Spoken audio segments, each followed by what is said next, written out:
But yeah. I think that's a good point to move on to question 3. Cool. So, what would be your favourite Sonic game? I know yours. Yeah, well, we have the same one. We have the same one. So, what is... It kind of gets yours.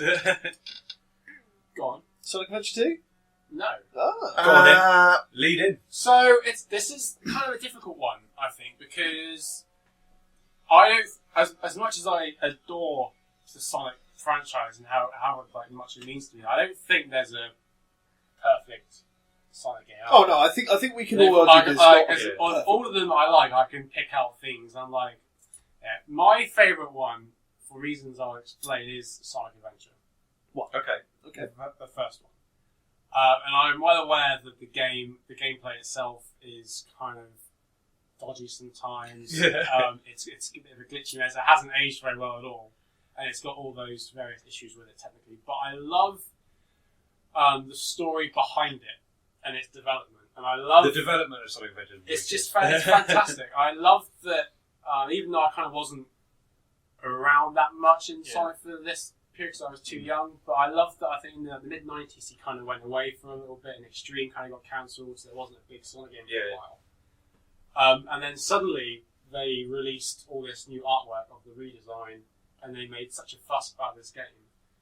And it's like the black posters with the white silhouette. It's just that kind of marketing they use. There's pictures of it like all over subway trains in Tokyo, and like billboards in like Shibuya and stuff like that of just this silhouette. Of the Such eyes. a big event. And then 9998, I think, or something like that, of like when they were gonna announce it or release it or something like that. But but it's that kind of build up and hype, and then they had this enormous event to unveil. They had Naka there. They had a live performance of Open Your Heart. I love that it made such an impact.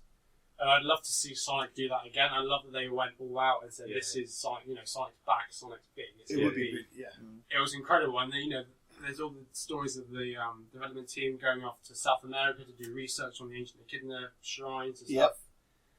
There's like the video documentary of them like around Sonic Team, and there's like Izuka wrote his computer with the Sonic bikini pictures, all like these pictures. They were so into it. There's so much love put into that game, and regardless of its perception today, I love the story and the background of its development and how it came about, and even its reception when it was first released. And also, I think it's very important. My favourite version of Sonic, sort of artistically, is the modern one, designed by Yuji Uekawa, who designed all the characters for that game. And I think it's obviously very important in that it's the game that started off that period of the franchise that we still have today. And it's now outlived the classics of era in how long it's lasted. It's it's an important game. I love its kind of its story.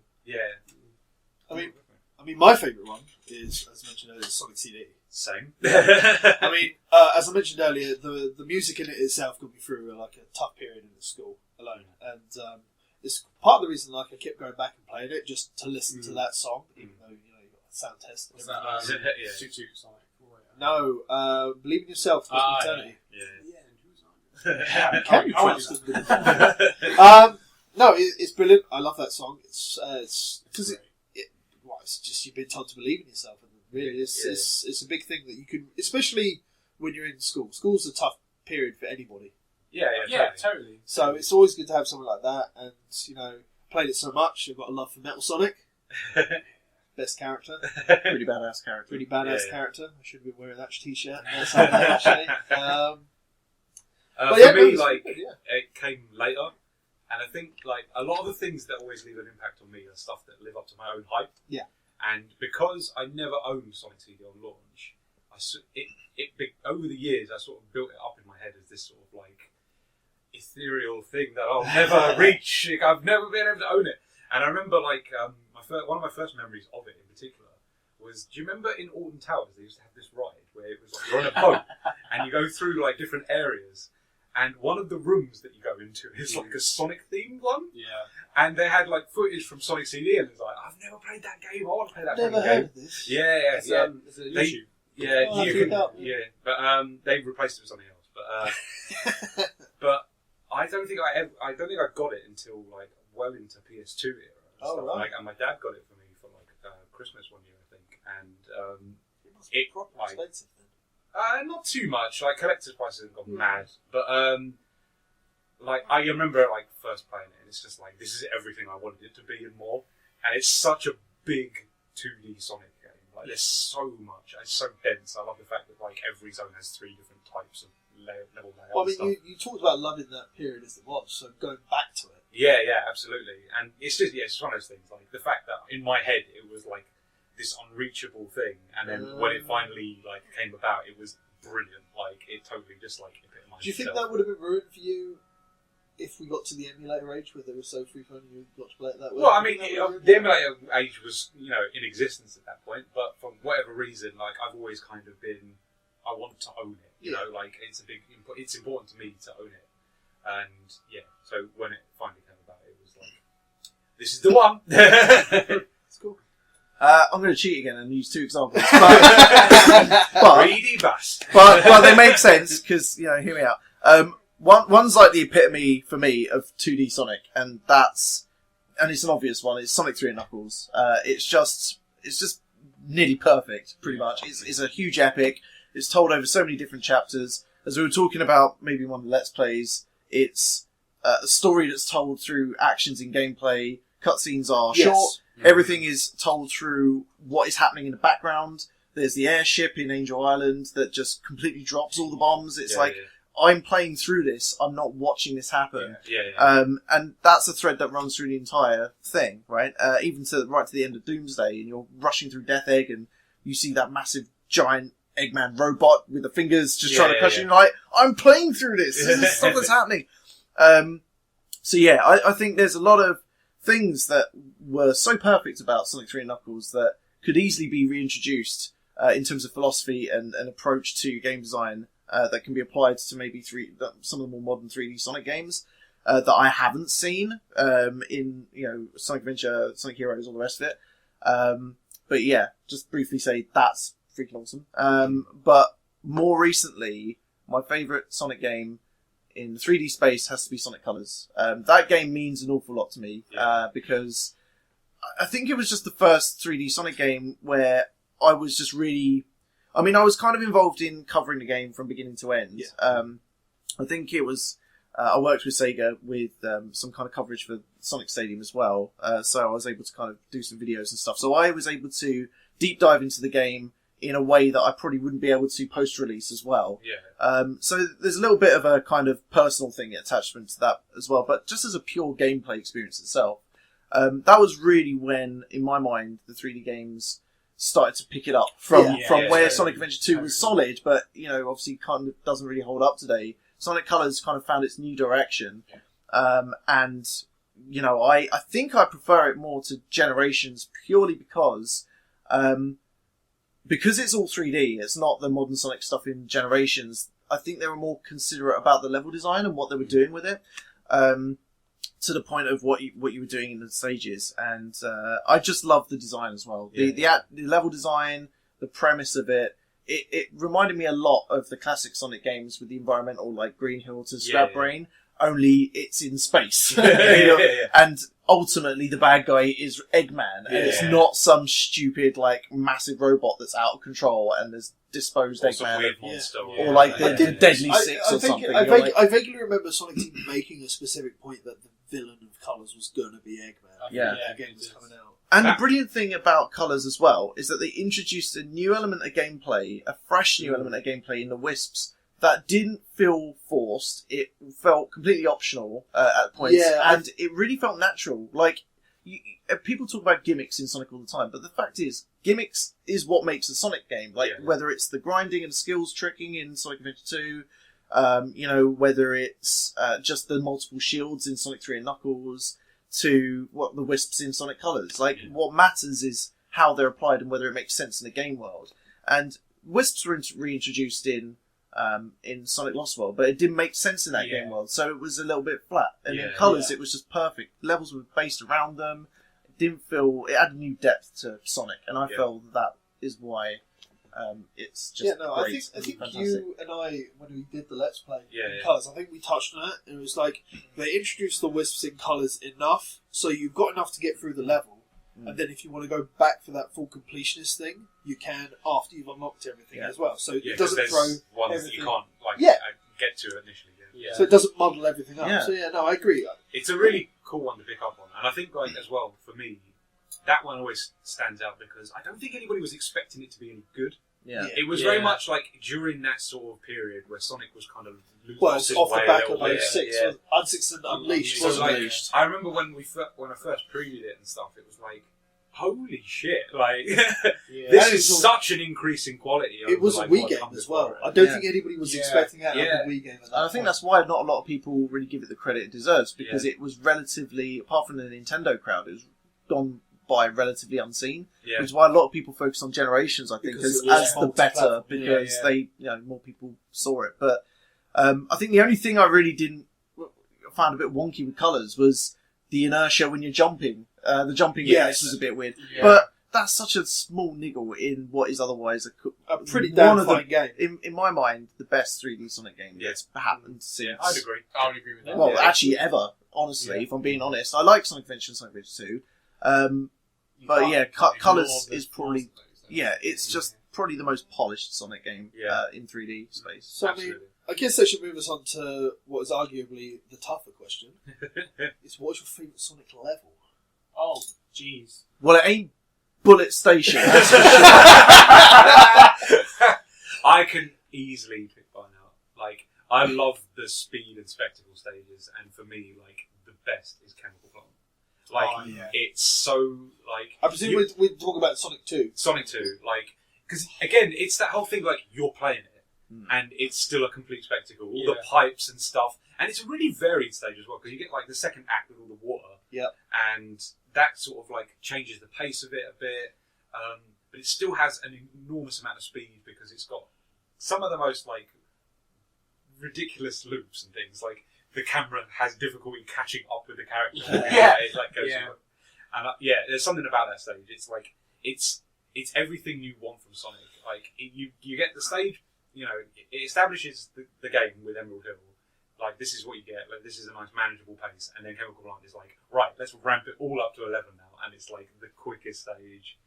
It's just, oh god, I love Chemical Plant Zone. That's a really good shout. I mean, I was expecting somebody to say Chemical Plant.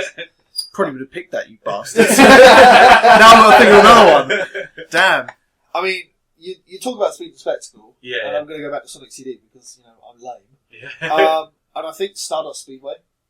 It's probably my second favourite. Act 2, specifically for the giant Eggman. Oh god, it's such a cool bit of the stage. And then just Act 3, just for the racing and Sonic. Yes. That as a spectacle alone, I think it's really iconic, that stage. Yeah. Absolutely. They did it no justice in Sonic 4 Part 2. Alright, so Hydrocity Zone. Hydro City. Hydro City! However you pronounce it! That's why I hesitated to pronounce it, because I normally call it Hydro City, but I thought, should I say it as Hydrocity? Hydro City, alright. Knock me some points. It's a good pick. It's a really good pick, because again, like Chemical Plant, it has that perfect blend of, you've got the platforming elements, you've got perfectly positioned baddies that can halt your progress if you're not careful. Some awesome level design where you're going through some of the tubes and there's the bit in Act 2.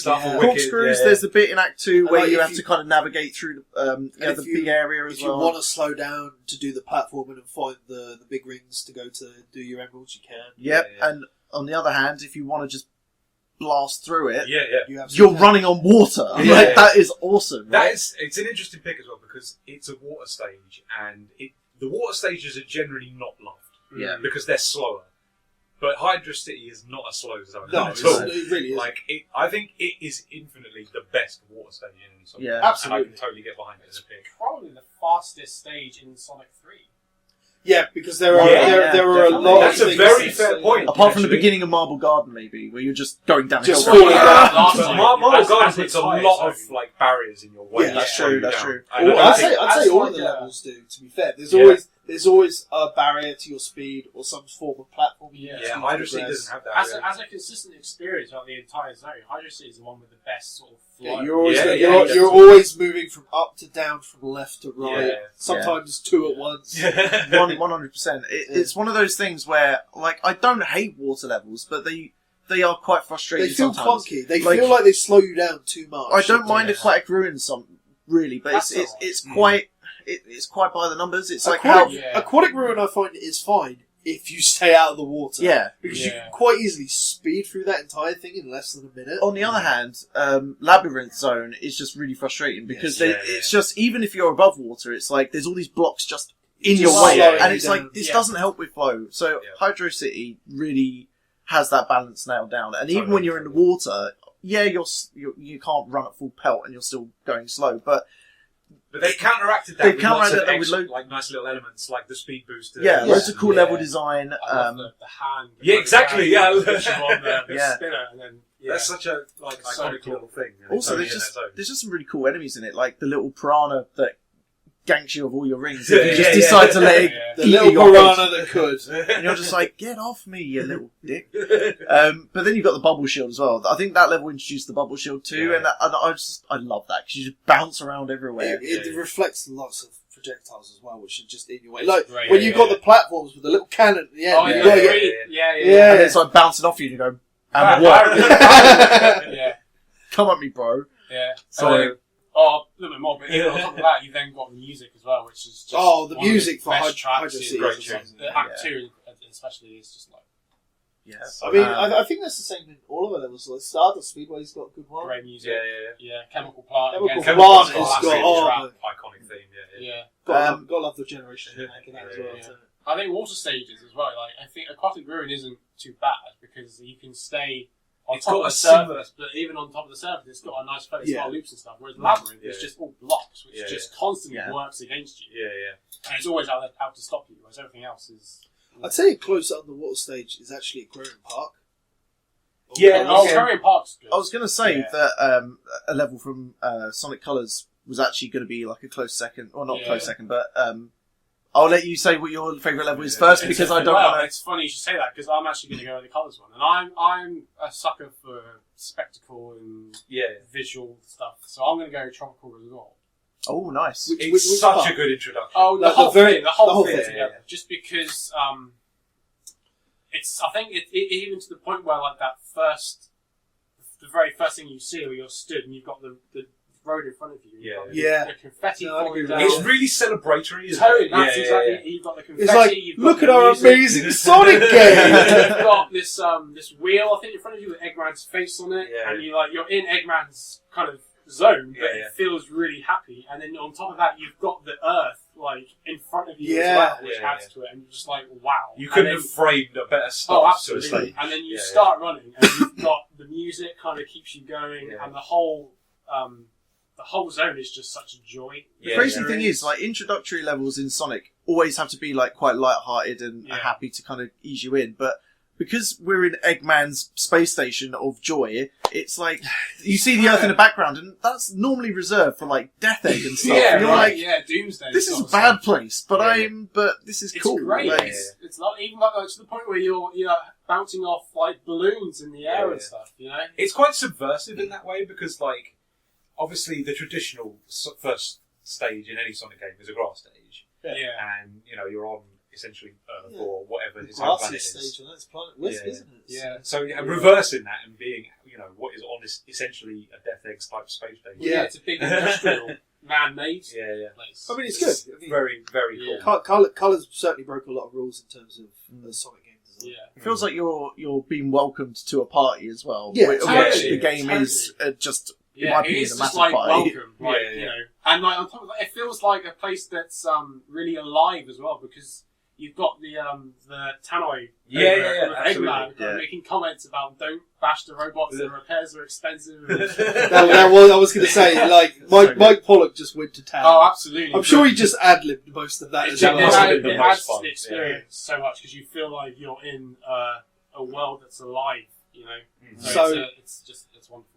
Well, I was going to say Starlight Carnival Starlight. The second one, as well. like the main act where you're Just any- on yeah, the the main space stage. bridge. Just any of them. Like, I love the bit where you're, again, spectacle. It's just, I played through all the levels up until that point, and I'm like, this is just gorgeous. Yeah. And then you get to Starlight Carnival, and you're like, oh my god, I'm in space! And the first bit you do is you're just dashing around a bit, and yeah, it's a bit hobby to win at that point, but you're dashing, and then the first thing you see is like motorbugs that are trying to chase you down, and you're like, It's just this is so tapping much it, just fun. like going. It's easy, but it's really fun. It's not about easy. It's about the fun of playing it. Yeah, exactly. I think we react to that in our Let's Play in a very We similar do. way. Because there's the bit where the 'Cause I'm egg playing fleet that. like come in.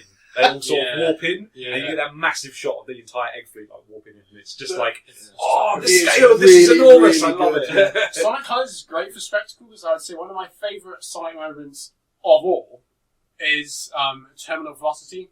Yes. And it's Yeah. after you get the cutscene. Act 2. No, the first bit. It's Act when one. you get after you finish the cutscene, you're like, shit, we've got to get out of here. Yeah. And you get that opening shot of you can see Sonic's a tiny Yeah. speck, and you've got this massive tower. And it And then starts at to the top, collapse. you've got the tropical resort level Yeah, above yeah. you, and then the camera pans around behind Sonic, and then you've got the Earth again now in front of you, and Yeah. you're running at full Yeah, pelt yeah. towards the planet. So and it's cool. just, the first time I played it, I was just like, this is epic. Well, Yeah, the soundtrack for that was Again, absolutely music is fantastic. just So brilliant. we'll use that as a nice segment.